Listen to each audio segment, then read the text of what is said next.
All right, I'm joined by our senior editor, Alex Sear, our managing editor, Katelyn Tocci, and to round out the group chat for today's very special episode, we're getting a special appearance from our senior news editor, Jessy Carveth, and we're only going to talk about one thing today, guys.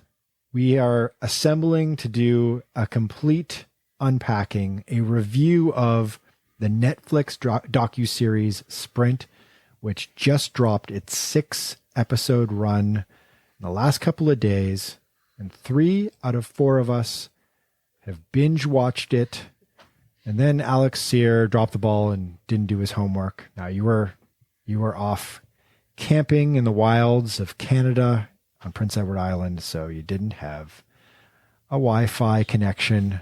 So instead, what we're going to do is we're going to pivot to Alex, and the first part of our chat about Sprint is going to be Alex asking us the burning questions he has as both a running nerd and someone who's psyched to see this Olympic content. And then we'll do a roundtable where we talk about how we felt about the show and unpack it in great detail. There will be some, if you can call them spoilers, if you can call something that already happened in the past, when it comes to the World Championships and last year's Diamond League events, there will be some spoilers along the way. But I think even if you knew nothing about it and we're ruining who won the World Championships in 2023 for you, I think it's still definitely worth watching and super compelling.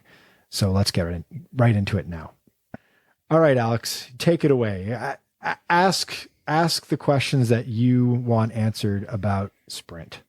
Oof, okay. Well, by my own inertia, I'm going to watch this. So all you can do is send me downhill and deter me. So let's hear your takes. What gets me excited about these sports documentaries that seem to happen everywhere now is the characters. We always end up cheering for someone and we end up hating someone else. It seemed like in the preview, the hero was going to be Shelly Ann Fraser-Price and the villain was going to be Sha'Carri Richardson. Is that what happened? Did you all have a favorite? Katelyn, who was your favorite? I don't know, Alex. I don't know about those predictions. We'll see. We'll see what everyone else has to say. No, I absolutely had a favorite. And going into it, I was unsure but the second I saw her and she started interacting with everyone, it was Gabby Thomas. Gabby Thomas? Gabby Thomas, yes. Gabby Thomas, the 200-meter sprinter. And the reason why I feel like afterwards when I was going over and I was reflecting on going over my notes and thinking, why is it that I liked her so much, is I think because I felt that competition-wise, I could relate to her very well. Because she doesn't come off with that like big, arrogant persona. You know, she's really nice to everyone. She's nice to her competitors off the track, right? She gets along. It seems like she gets along with everyone. She's always smiling. She's having a great time. She's laughing, enjoying everything. But she said that when she gets on the track, she said something along the lines of like, I go in for the kill. Like, I will kill my competitors, she basically said. It was pretty strong. So I don't think I would go that far. But I feel like in the trail running community, like I know all of my competitors and the people that I'm literally going to go head to head with for any podium position in all of the races, at least here in Costa Rica. We all know each other so well because we're a pretty small community. And, you know, we get along. We'll even like train together every once in a while, go on some long runs. But I get to that starting line and I just like transform. Not that I'm going to kill my competitors, everyone. Like, but you might seriously injure them. But I might seriously injure them. So I literally have this competition chip. And people have said that I kind of turned to a monster on the trail. So I feel as though like I could really relate to her. She has a super nice personality, but she was like not pulling out, like she was pulling out all the stops to be the champ. Like she needs to be the champ.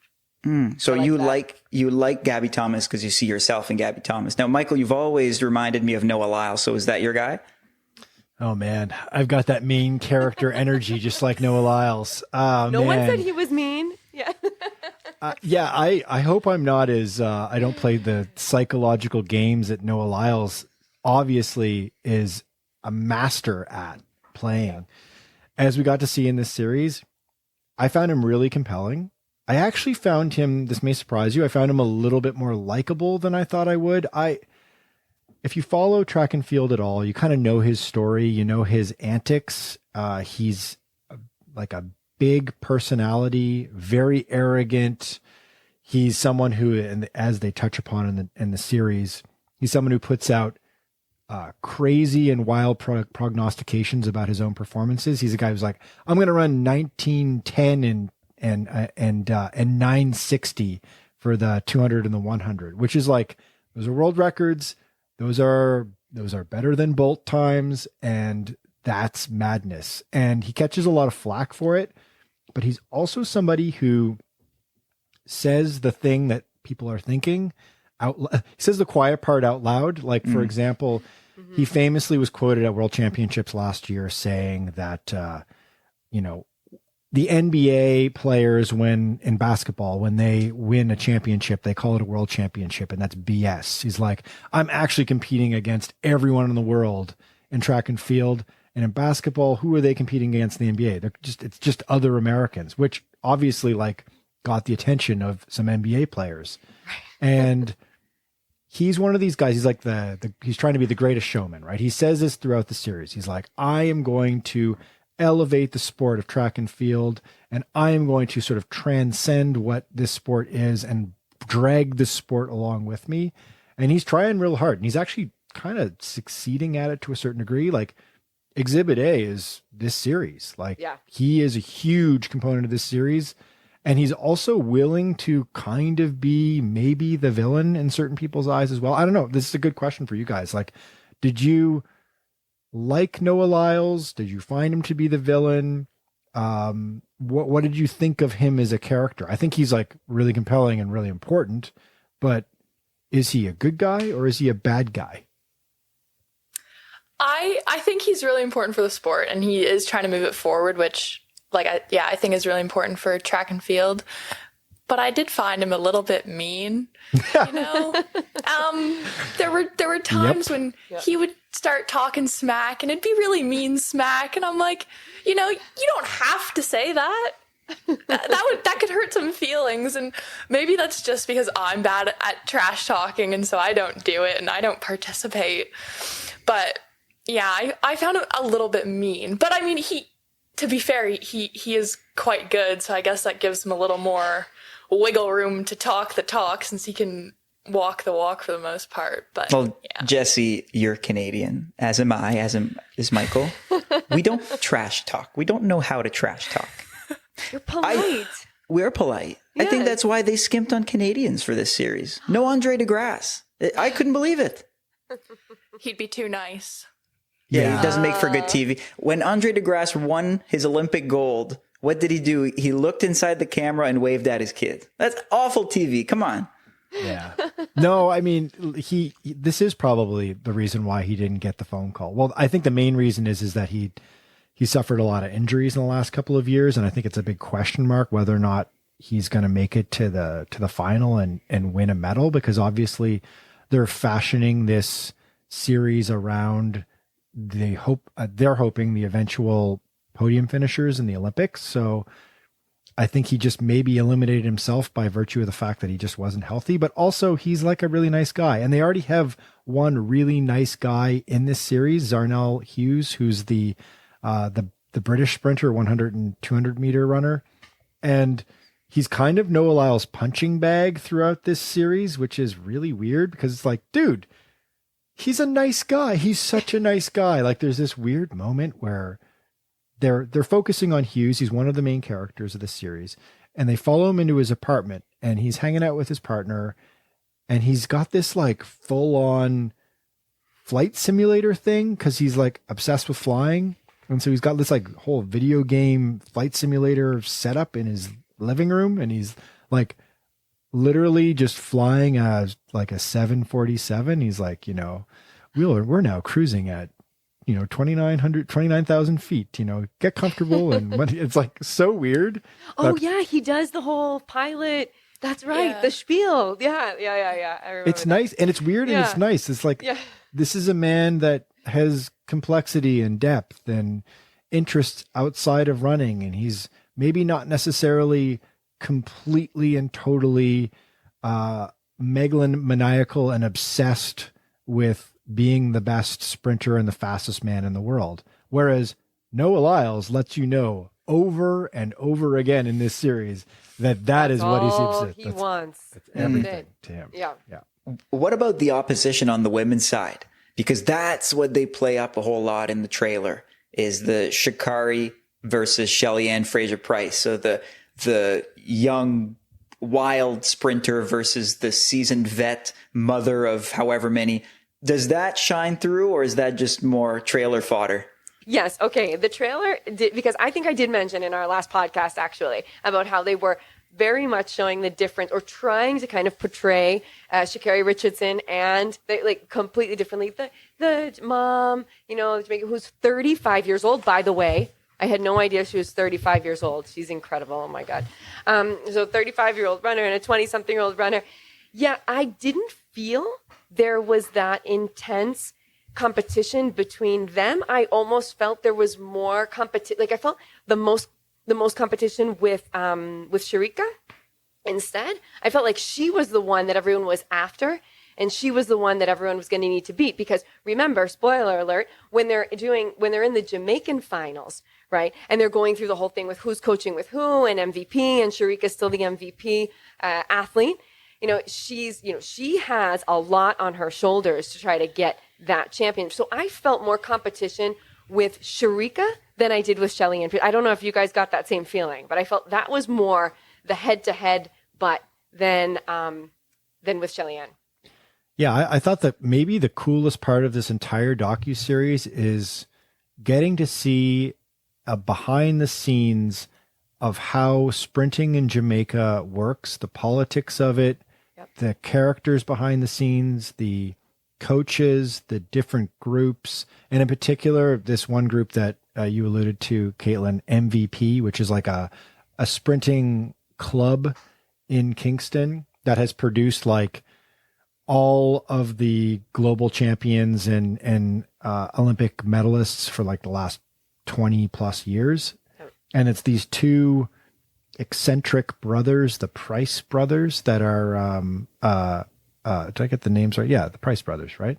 That are the kind of masterminds behind this. And then all of these women, Shelly-Ann Fraser-Pryce, Sharika Jackson, Elaine Thompson-Herah, they have all been members of MVP. And the philosophy of MVP is, it's like this, you're training in a group. It's like you're not bigger than MVP. You're just part of it. And inevitably, two of these three top level sprinters in the world have left that group because they felt they were bigger than the group. And so you've got Shelly-Ann Fraser-Pryce left, and then you've got Elaine Thompson-Herah left as well. And then the only one left standing representing this hallowed club is Sharika Jackson. And you're just like, and she is, to me, I thought, a really endearing character, somebody you really want to root for. She's got no ego. She's just an incredibly coachable person, you can tell. And she's obviously at the peak of her powers right now. And so there's this weird, like, political power dynamic between these three women. And you got to see just how it all unfolds in Jamaica and like on the ground floor in Kingston. I thought it was super cool. And I'd never seen it so well documented before. So I thought that was a really special element of the series that got me really excited. I was like, I just want to know more about that. I want to know more about this subculture of sprinting in Jamaica. It was really neat. Yeah. I was going to say, that was actually one of my notes, is that I wanted to see a bit more of like behind, like the work and the life behind the competitions. Like I found like it was a lot of clips of them, like at the meets and listening to music and stuff like that. But I think it'd be nice to kind of delve more into, I guess, like the origin stories and what goes on behind the competitions in the lead up. Like I know there was some of it, but I'd like to see more of it, I think. Yeah, but there was like minimal training. Like we saw a couple of things. Yeah. Like I kind of want to like, can I get some more inside scoop or more tips on how you guys train? Not just like, okay, we're in the gym using like shake weights and whatnot. Yeah, or you see them do like 2 starts and that's it. Yep, and it's like, oh, I'd like to know like a bit more than just you at the track bopping out to your tunes. Yeah, but yeah. So we're all distance runners / cyclists, people who are in the sport or adjacent to the sport. So to me, I'm guessing I will resonate with it because of that, but I'm wondering who else is this for? Like, was this filmed specifically for a sprinter, or do you think it's more like The Last Dance with Michael Jordan, where most people enjoyed it even if they didn't play basketball or never played basketball? Like, Michael, who do you think the target audience was for this? I think the target audience is a general audience. I think that Netflix and the producers that made this, and we should say they made Drive to Survive, the really successful F1 focused docuseries, as well as they've done this for the PGA, for golf. They did it for tennis, and for the Tour de France for cycling as well, with a great deal of success. So they have a well-honed formula. They know how to create really compelling drama around sport for a broad audience. And I think this nails it.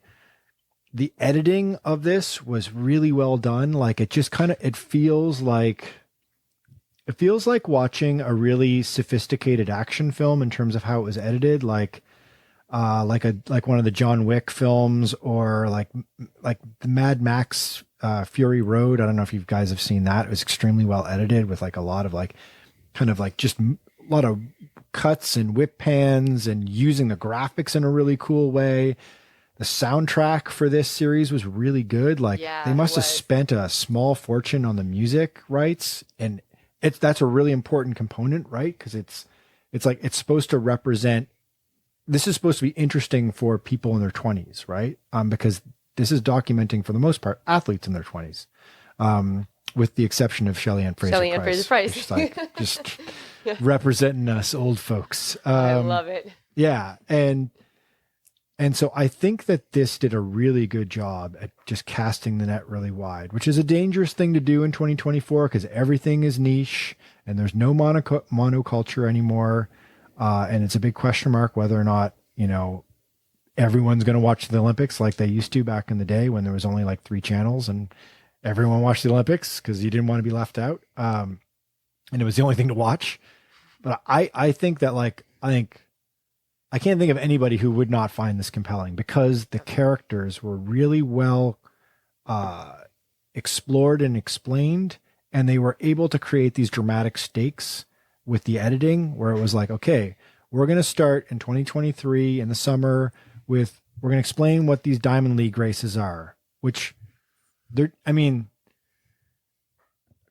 thanks to Netflix for doing the thing that World Athletics has struggled to do for like 20 fucking years, where it's just like, explain why this is compelling and why you should watch. Yep. Follow the story, follow these athletes, care about these athletes. Here's who these athletes are. Here's how their personalities differ. Here's some of the the sport craft involved in racing and competing. Here's how they prepare. Here's the role of the coach. Here's how a coach operates. Here's their home life a little bit. Let's peer behind the curtain. So I thought it was like so compelling. And like episode 6, which is the cliffhanger where we're left at the end of the World Championships last year, I was just like on the edge of my seat, but I was actually lying in bed at like 11:30 last night watching the last episode. I was hanging off the edge of my bed, trying not to drop my laptop as I'm watching the 100 and 200 meter finals getting wrapped up in an event that I watched live and I already knew the outcomes, and it was still super compelling. That's interesting that you already knew the outcomes and that you still wanted to see it, because I hadn't remembered, and I just hadn't been as into it before. And like, we're runners and athletes, cyclists and so forth. So we're going to love this because we love the competition. We get into it. But I feel like Michael feels that anyone who watched this is going to be tuning in, or at least paying attention to the updates of the Olympics. They're going to want to watch those 10 seconds and those 20 seconds, and they're going to want to know who wins. Because it wrapped you in, and I think it will wrap in an athlete, a non-athlete, someone who exercises, someone who doesn't, and hopefully inspire anyone who just wants to set any goal and just kind of like motivate you to be like, wow, they do this amazing thing. Okay, I want to think about a goal. Like I want to set a goal. Maybe it's not going to be, I finished the series and I was like, I want to be a sprinter. I'd be a horrible sprinter. But I was like, I have like zero power, but I'm just like a long distance tractor. But I thought, wow, I could be a sprinter. I want to be a sprinter. This is so exciting. Look how buff they are. Look at those weights that they lift. Like, it inspired me to do something completely opposite of what I actually do. So I think it can inspire a ton of people just to look towards any goal, not being a sprinter, but just any goal. Now, I hate to be the Debbie Downer, but I have two mixed feelings. Okay. On this. That's okay. Okay. My first is like in the same boat as you guys. I think it's great for like the sport and everything because they did explain, like you said, a lot more than World Athletics ever has and whatnot. However, and this might be a bit of a take, I think it's more of a reality show than a sports docuseries. But that's the idea. That's a good thing. I know. But my issue here is that I was trying really hard not to do this as I was watching it, but the entire time, especially as a cyclist, I was comparing it to the Tour de France one. Right. And I said this in my predictions as well, that I just didn't think it would go as well because it lacks the drama that cycling does. And here's why. Okay. Not much can happen in a 10-second race. Yeah. Okay, I'm sorry, it can't. Whereas in a cycling race, as much as I hate to say it, you're going to see drama. You're going to see crashes. People loved crashes. People love seeing people get dropped and have to come back. People love the climbs and who's going to get there first and the mechanicals and people getting hit by spectators, which is awful. It's awful. It's awful. But people love watching it. So I think, it was more of a reality show than I was like hoping for, because I was like, oh, I'm going to learn about sprinting. And I learned, but I found it more, it was the personalities than the sport. I feel like there's such an appeal to create something like that, especially on the Netflix side after seeing how well these raunchy and weird reality shows do, especially the dating ones, like the Love is Blind and those things. And so my fear was actually that they would go too far inside of the reality realm. And remember, I haven't watched it. Maybe that is what I'll think. But I was encouraged when I saw the cast of not only athletes, but the commentators, like the pundits who carry the show along, right? They really took great care in choosing some of the best and most knowledgeable sprinting heads in the world. Like on the list, you have Alison Felix, who's been around for a long time. You have Usain Bolt, obviously. You have Otto Bolden, who's been a world-class sprinter, but also maybe the best sprinting commentator out there, at least one of the best. To me, that screams at least some care taken around the actual science and the craft of the sport. Give me a little spoiler. Was Usain Bolt very involved, or did he give like 2 quotes? I'd say he was moderately involved. I'd say moderately. What does that mean? Involved. But like, you're being very diplomatic, Jessy. I think he was. I think they sat down with him and they probably got like 30 minutes or an hour, and he did all of his commentary in one take. And I don't think he's nearly as compelling a character when he's sitting in a chair in front of a camera than he is when he's on the track. I found there was a nice balance between Alison Felix, who's I've interviewed her before. She's a very lovely person. She's just like a really level-headed person who knows, she's obviously a consummate professional and a total champion. So she knows the ins and the outs of this. And she was very diplomatic, but also very pointed and was able to give you some insights. Bolden was great. But I thought Michael Johnson was like, oh yeah, I want to hang out with Michael Johnson, man. Like he's so just likable. Yeah. He was good. Like, I also thought that was such a smart play, especially with like the pro track league coming up, and then like with Noah Lyles being like, we want to move the like sport forward. I was like, I feel like this all just really ties in well with like moving the sport forward. Totally, absolutely, yeah. And I would say that, I think that on the reality TV piece of it, I'll just add that how compelling would it be if you were to take Noah Lyles, I know where this is going. Zarnell Hughes, Fred Real Curley, and then and Marcel Jacobs, and you were to like force them all to live in an apartment together, in a house together, from training camp from here to Paris. Document it. Let's go. No, or that's or the or the women. MTV I mean, or the Real women World. as well, right? Like, yeah, absolutely. Like, No. Yeah. Lyles would drive them all like completely fucking insane by the end of it. But then he'd win because he's like that's part of his game, right? All He's their gonna- brains would just melt out. Yeah, he's Yeah. gonna psych them all out. Oh my gosh, you brought up basically the real world. Oh, only you and I know about that, Michael? Well, I mean, the real world has a long legacy of, That's you know, true. like every single other reality TV show, right? So Basically comes from the real world from MTV. yeah, Oh my yeah. God. So I want to see like the real world sprinters edition, because that would be just absolutely nuts. Yes. And although I think everyone would like walk away from that being like never again. Yeah. Everyone involved, at least. Yeah. That's a great idea. I think you should pitch it to Netflix. Yeah. Something tells me that the athletes involved wouldn't sign up for that.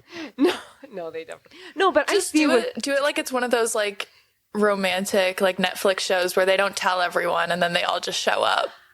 Oh yeah, that'd be great. surprise. Yeah. Surprise, surprise. Surprise, Sha'Carri Jackson, you're stuck with Shelly Ann Fraser-Price and Sha'Carri Richardson for 2 months. Can you Good believe luck. it? No. Yeah. I feel like we didn't talk enough about Sha'Carri Richardson. She's like a super compelling character in this, like very like an elemental figure in this.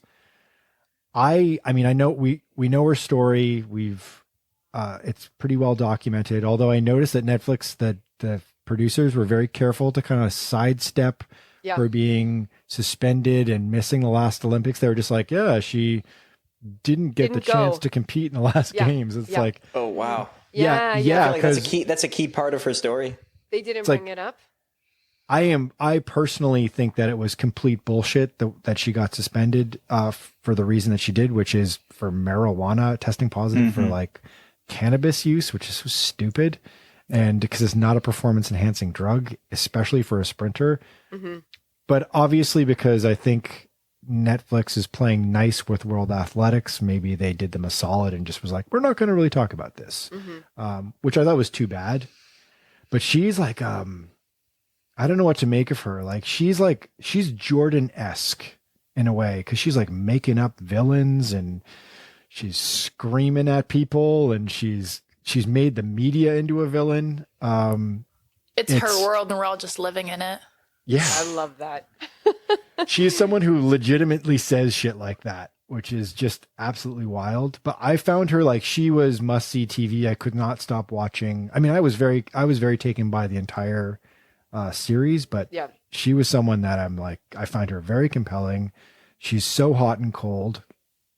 Not sure how healthy her approach is, because it's like, I must defeat my enemies, real and perhaps perceived.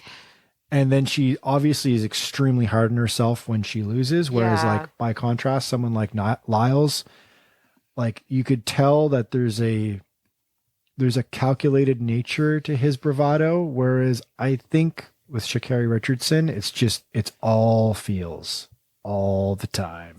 And you're totally rooting for her, right? I mean, at least I was completely rooting for her, like the whole time. I just wanted her to be the one. So that's how like, I know that she had that like firecracker of a personality, and like Michael's saying, like she's either like completely on or then she's off because maybe something didn't go her way. But she's just like, you want her to be the one. She makes you really fall into that with her, and just like such a big, fun personality. But yeah, you can see that also, you know, when she falls, you know, she hits hard. And she said something, another one of her quotes, and this brings me back to our last podcast when we were talking about the trials and, you know, like the one shot. And she said it. She said, you know, it's one shot. You don't get a do-over. You know, so she just seems so hard on herself. I mean, she's right. But she also seems like when it doesn't go her way, she's probably super hard on herself. And I bet it's hard for her to get out of that. Yeah, I thought that the dynamic she had with Dennis Mitchell, her you know, well-known sprinting coach in the US, is it's a curious one, because I think Mitchell's like clearly obviously a very good coach, but like there's a lot of kind of like weird mind games going on, a lot of us versus them, a lot of kind of like, you know, very much focused on beating the Jamaicans and kind of making them in the enemies in their mind. And that is intriguing. And there's definitely a little bit of that as well from the Jamaican side as well. So there's definitely that rivalry going on, which is cool to watch and fascinating. I'm not really sure if they're going to be like teaching Mitchell's approach to coaching an athlete in 10 years, say. I don't know if it's like passing all the safe sport barriers going forward, but I think that she is a fascinating character and somebody who, although I will say the series, do you guys think that like maybe they kind of let her sort of blow in the wind a little bit? And I think they kind of asked the question, like, is she unhinged? Like there was a little question mark in the series. Like, are we sure she's okay? Cause like there was that during World Championships, they linger on her excoriating the guy from Let's Run, Jonathan Galt, as has a guest starring role, probably not one that he is super excited about, where he asks a question and she's just like, the media, you guys are the fucking problem here. Like she just like really like lays into him. And she's like kind of like the media is out to get me moment. And it's really weird. And it's really kind of like, I don't know. I mean, I think that this is the role the media has. They've got to ask these questions, right? I was going to say, I don't think he was being that mean. He was just stating a fact and following it up with a question. Dude's just doing his job, right? Yes, I guess. And maybe this is part of her approach to, it's like, she's like she's like drawing energy from all of that, this idea that like the media is out to get her. And she's just sort of like pulling this energy in, and then she goes to the track and she just like explodes it onto the track. And maybe that is her strategy, and it tends to work. And then it can kind of backfire, which has happened with her particularly in the 200, which is not really her event, but yeah, totally fascinating character. But I did find that like the docuseries was kind of like where the producers were kind of like, there was a little bit of a moment where they're like, okay, we'll let the viewer decide whether or not this is a grounded person. And I'm not really sure how I feel about that, because I know a lot of this stuff is this like kind of scripted reality TV, which is effectively what this is. They craft the narrative and they can create characters, and maybe those people aren't actually the way they are in real life. And you don't get to know unless you actually gain the perspective of that person and how they've been perceived. So at this point, you have a near unhinged sprinter. You have perhaps the most entertaining athlete in track and field, Noah Lyles. You have great track and field minds weighing in Michael Johnson and the gang. I'm convinced, okay, you did your job. I'm going to watch it. Yes. But the last question I'll throw your way is this a one-off, or is this a chapter of something else? And not only am I asking, will there be the season 2, or are we going to, but I'm also asking, are we going to see this in distance running? Are we going to see this in another leg or another part of track and field? Can we expect more to come out of this? Walk, the race walking docuseries from Netflix. Ooh, I buy the rights right now. I don't think we're going to get that one. Well, yeah. What do you guys think? Jesse, what do you think? Do you think it's? I think like the 1500 would be sick. It's like my favorite race to watch. Yeah. Agreed. And the characters right now, right now, you'd have Inga Brixen, you would have Josh Kerr, and then New Goose, who's lost in it all. Yeah. Oh yeah. I agree. Would be super interesting. And there you go, Jesse. I know it's not a bike, it's not a cycling race, so it wouldn't be that long, but it's longer than 10 seconds. We get some minutes. We get to minutes. And maybe not hoping for it, but maybe we'll see a fall or two. Well, yeah, because the 4-lapper allows a little bit of an evolution in each race, and I think that that's an element of sprint that I enjoyed, but also I see your critique of that, Jesse, where it's like I really liked that kind of like in the end, particularly in the last couple episodes, we like zoomed down to track level and we're like, now we're going to watch the 100-meter final, and then the downside to that was like, A, I've seen this race before. B, the way they documented it wasn't that, well, there was nothing new. There was no new sort of technical way of showing the race.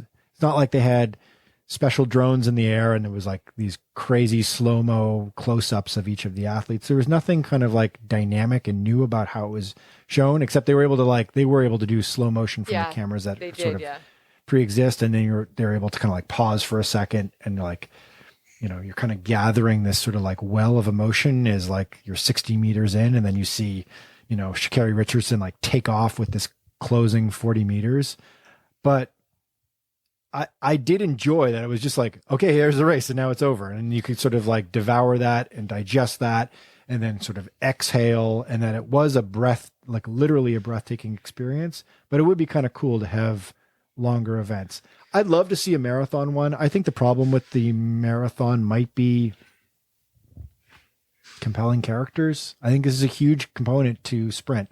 Is sprinters historically have always been known as the like, you know, the heavyweight prize fighter big personalities that dominate the Olympics. It's the centerpiece of the Olympics for a reason. You're dealing with huge personas, and this show definitely delivers that. They're definitely big personalities. Yeah, like when I said and I compared it to Tour de France, and I was like, oh, it's not like it doesn't involve the sport as much as it does the people. Like, I think the personalities that they had were the reason that it's still going to be successful. Like, the personalities will carry it. Whereas if you have like dull personalities in a 10-second race, like there's not much to see there. I mean, I'd love to see a marathon version of this, and I'm sure there's a way to do it. I'm just not sure. And I actually think it would be pretty compelling to watch because they've got a lot of time to deal with in the marathon. So there's like all these sort of like, it'd be neat to watch all the training behind the scenes, the lives of these people. It'd be nice to bounce around between, because in this case it was Jamaica and the United States, right? Mm-hmm. So you're dealing with the top handful of sprinters in the US, the top handful of sprinters in Jamaica, men's and women's side. You could do the same thing. You could go like Kenya, Ethiopia, and then you could also do the US, and you could grab an athlete from Europe as well, and kind of get this like really interesting like global balance, which would be intriguing. I'm just not sure. I was going to say, and I think you can get more of their training behind it too. Like if you think of like Clayton Young's YouTube series, like something like that, but with a bunch more people and some racing. But that's the thing. There's a weird appeal around monastic training styles too. You know, these people don't have to be super loud and go on Jimmy Fallon like Noah Lyles did. I remember back in the day, Cam Levins, the Canadian marathoner, had this driven series on Flow Track that was, I guess, like a mini version of this Netflix show, right? It was like a 15-minute, maybe a 2-parter, just overview of his life and training and how he balanced his 3 runs a day with the rest of his life. And people would probably go in it having the question, you know, what else can this person do around his running? How do you balance that with everything else? And I think there was a weird appeal to that too. So it might look really different, but I think a series on marathoning would actually do pretty well.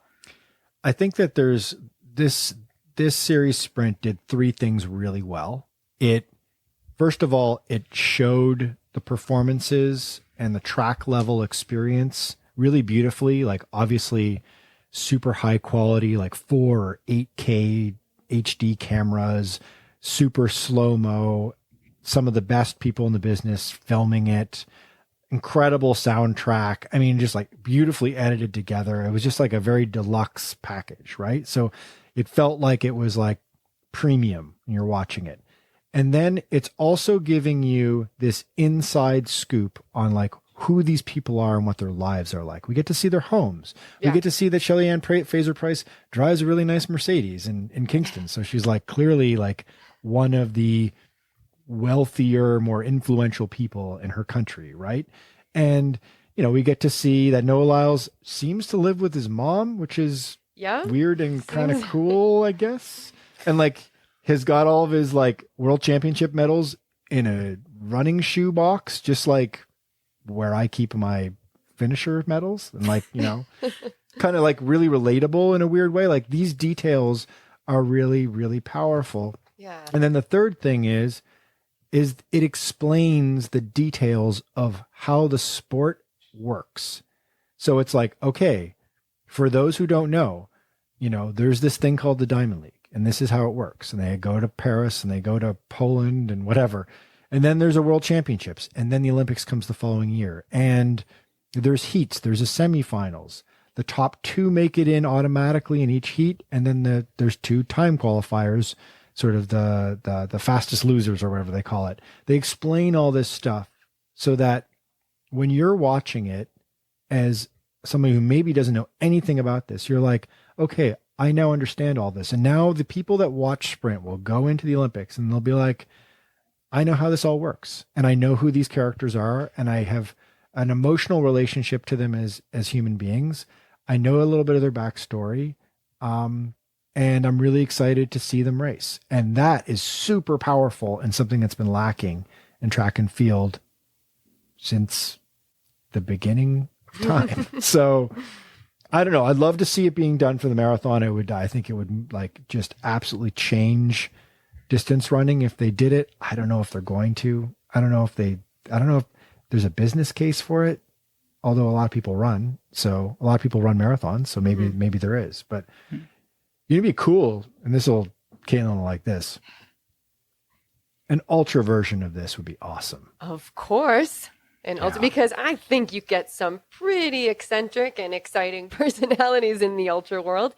Speaking of falling, right? Yeah, I mean, 'cause you've got to be a little, and I can say this because I'm an ultra runner and one of those crazies that run 100-milers and all that. You've got to be a little, what's the word? You got to be a little crazy to want to run for an entire day straight without stopping or sleeping or resting. I think an ultra one would be awesome because we've got a lot of amazing, very cool personalities out there, and to kind of also do what Noah Lyles wanted this sprint documentary or this docuseries to happen with trail running. Maybe get it even, it's growing, but it could also grow more and get people a little more in tune to it. So it would be very cool.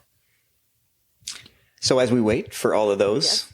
I guess the only ultra marathon in my future is the Netflix Ultra Marathon. Hopefully I watch it before next week. Maybe I'll share my takes, but you've done a good job, all 3 of you, to make me even more pumped to watch this thing. So thank you. You're welcome. We'll watch TV for you anytime. Absolutely. Happily. Yeah, so Sprint it's on Netflix now. It's 6 45-minute episodes, very, very bingeable. I think that's the takeaway from the 3 of us that have watched it for sure. And I don't know about you guys, but I'm really interested to see how all of these protagonists of Sprint do in Paris. And as we've reported on the site, it sounds like we're going to get, I think, at least 4 more episodes leading up to Paris, presumably with all of these characters following them in their quest for gold in the Olympics. So I can't wait for it. Yeah, I'm ready to watch it. Give me more, Netflix. I want more. And hopefully others want it as well, because that will just drive up the interest, right? The annoying thing is we'll never know with Netflix because they don't share how many people have ever watched any of their shows. You just have to sort of guess.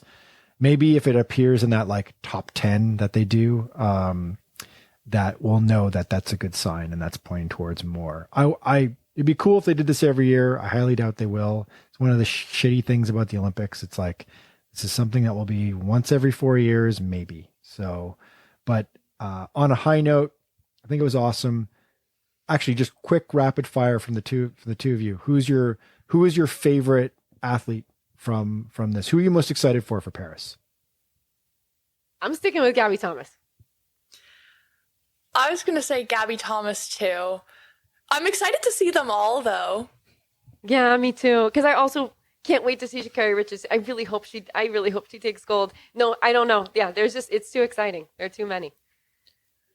Yeah, I was going to say Sha'Carri Richardson because I feel like if she wins Olympic gold, it'll be an extremely dramatic moment and very exciting. And she's just exciting to watch run. You guys notice that she just runs through. She's just like the well of energy. She just runs through the finish and runs harder and faster through that finishing area than anyone I've ever seen in sprinting. I know they're running fast. She should consider the 400. She should, because she's going. It's kind of wild. Yeah. She So can keep going around. I'm excited for her. Yeah. I think actually Sha'Carri Jackson is sort of my favorite athlete out of all of these athletes. My takeaway, I leave watching this series thinking, I'm rooting for her. She's such a pro. She's clearly such a like a not that you need to be a decent human being to be a decent athlete, but she's got this like incredible internal kind of balance to her. And she's somebody who's like, I want to see this person I want to see her break a world record. She was like so disappointed at the end of the series. Oh, because she wants to break FloJo's record. Yeah. Yeah. Mm-hmm. Yeah. So cheering for her. Rooting for I'm her excited too. for all of them though. All right, guys. I think we've covered off pretty much everything you need to know about Sprint. It's on Netflix right now. I'd say unanimous. Definitely watch it. It's going to be hard for you not to watch all 6 episodes in one shot. So maybe clear off an evening, a 4-hour stint to get through the entire series, because there's going to be more episodes coming. That, from what we know, we're going to get probably about 4 more episodes going into the Olympics in the next couple of weeks. And Alex, your homework assignment is definitely to give it a watch. And I'm curious to hear what you think about it. So next time we chat, next pod, maybe we'll let Alex give us a little quick 2-minute take, his little miniature. You can play Ebert for 60 seconds at the beginning of next pod and tell us what you think about it. All right, gang. Thanks for coming together, and make sure everybody who's listening here rate and comment on our pod. Give us a 5-star rating. It goes a long way. Make sure you subscribe to our YouTube channel. 10,000 plus subscribers now. Congratulations, Alex Sear. You're doing good work. He puts out new content every couple of days. I mean, we've got new stuff coming up. We've got a new video coming up later on this week. Alex, what's the video that's coming up, I think on Monday for us? We're showing, profiling, talking about 3, what do I call them, misfits, 3 shoes from companies that we don't really know much about. They're new players in the shoe game. So we compare, contrast, talk about them a little bit. And yeah, please like and subscribe if you haven't yet. Our 10,000 subscriber, my aunt. So shout out to Aunt Marcia. I hope you're also listening to this podcast. Nice. Let's keep the good times rolling. All right. And follow what Jessy does. She's cranking out the hits every day on our site. We're putting out new news items multiple times a day. In fact, as soon as we end this recording, I imagine we've got both Katelyn and I will have to pivot back behind the scenes and get behind the WordPress and keep editing away because we've got a lot of content coming. And subscribe to our newsletter. 160,000 people read it, which is incredible and always a bit daunting when we hit send on it at 5 a.m., 5 days a week. Something new in there every single day. And it's definitely worth subscribing to. Something we're really proud of here at Handbook. All right, until next week, thanks very much.